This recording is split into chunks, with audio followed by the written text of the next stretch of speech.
Hello and welcome to our weekly commodity market outlook with me Neel Mani Sen. Last week commodity market और across global market के लिए काफी ups and down वाला रहा, but week का last trading session काफी अच्छा रहा जहां पे हमें अक्रॉस एमसीएक्स मार्केट में एक अच्छी तेजी देखने को मिली है।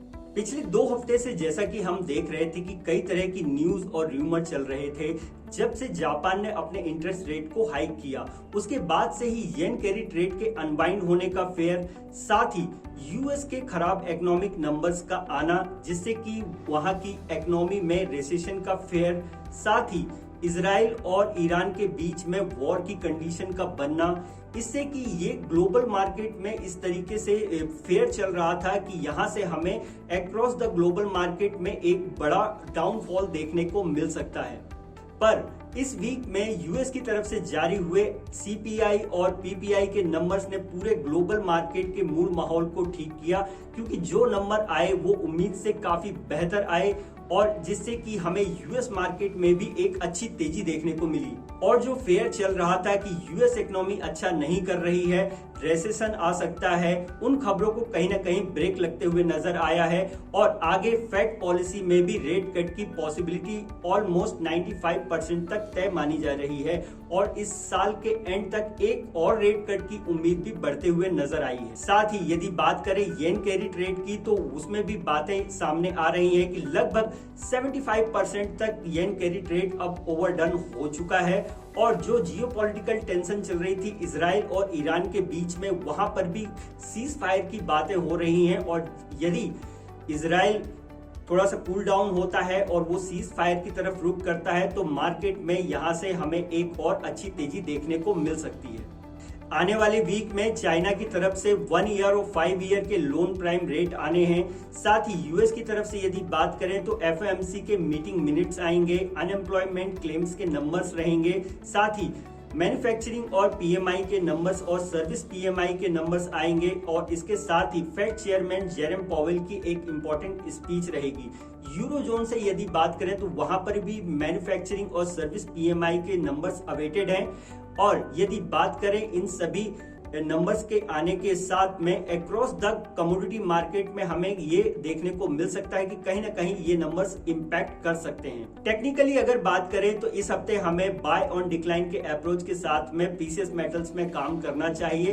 कोई भी एक अच्छा डिप मिलता है तो यहाँ पर वो बाइंग अपॉर्चुनिटी ही बनेगी। फॉर दिस वीक गोल्ड के लिए एक वीकली इंपॉर्टेंट सपोर्ट लेवल 69,700 के आसपास है, वहीं रेजिस्टेंस यदि बात करें तो 73,200 पर इंपॉर्टेंट रेजिस्टेंस बनता है। सिल्वर के लिए इंपॉर्टेंट सपोर्ट लेवल 79,800 पर है, वहीं रेजिस्टेंस यदि देखें तो 86,000 पर इंपॉर्टेंट रेजिस्टेंस स्टेबल है। एनर्जी पैक की बात करें तो इस हफ्ते क्रूड ऑयल और नेचुरल गैस दोनों में ही हमें एक साइडवेज टू डाउन साइड का मूव देखने को मिल सकता है, क्योंकि जियोपॉलिटिकल जो टेंशन चल रही थी इजराइल और ईरान के बीच में वो कहीं ना कहीं थोड़ा उसमें विराम लगते हुए नजर आ रहा है। यदि इजराइल की तरफ से सीज फायर का रुख किया जाता है तो जो क्रूड ऑयल में तेजी का रुझान देखने को मिल रहा था हमें, उसमें कहीं ना कहीं अब ब्रेक लगते हुए नजर आएगा और प्राइजेस एक साइडवेज मूव करते हुए नजर आ सकते हैं।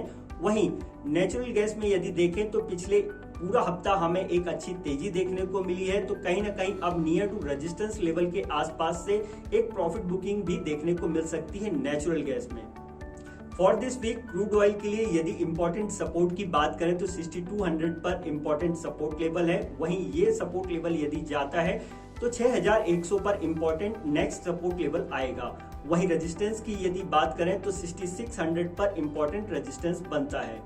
यदि नेचुरल गैस की बात करें तो यहाँ पर 165 पर इंपॉर्टेंट सपोर्ट लेवल है, वहीं रेजिस्टेंस लेवल 191 पर बनता है।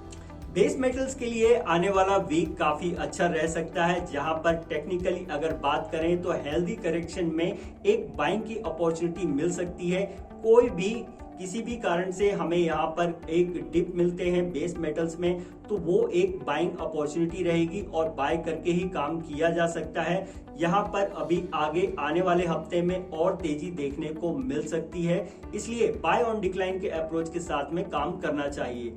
आने वाली वीक में चाइना, यूएस और यूरोजोन की तरफ से जो इंपॉर्टेंट नंबर्स आने हैं, जिनकी बात हमने पहले की है, वो कहीं ना कहीं बेस मेटल्स के लिए भी इंपॉर्टेंट रह सकते हैं और उस पर हमें अपनी नजरें बनाए रखनी चाहिए। इस हफ्ते के लिए यदि सभी बेस मेटल्स के सपोर्ट एंड रेजिस्टेंस की यदि बात करें तो कॉपर के लिए एक इंपॉर्टेंट सपोर्ट लेवल 773 के आसपास है, वहीं रेजिस्टेंस 822 पर बनता है। जिंक के लिए इंपॉर्टेंट सपोर्ट 254 के आसपास है, वहीं रेजिस्टेंस लेवल 265 पर स्टेबल है। एल्यूमिनियम में इंपॉर्टेंट सपोर्ट लेवल 213 के आसपास है, वहीं रेजिस्टेंस यदि देखें तो 222 पर है और ये लेवल यदि क्रॉस होते हैं तो 228 के लेवल भी देखने को मिल सकते हैं। लेड में यदि इंपॉर्टेंट सपोर्ट लेवल देखें तो 184 के आसपास है, वहीं रेजिस्टेंस 193 पर बनता है। तो ये था हमारा इस हफ्ते का weekly commodity market outlook. Such as more update, please join our YouTube channel and like, share and comment also. Thank you. The content provided in the video is for informational and educational purposes only. It does not constitute or imply a recommendation to engage in any securities transactions or investment strategies. We do not provide personalized advice or determine suitability for individuals' financial needs. Please conduct your own analysis and consider your personal circumstances before making any investment decisions.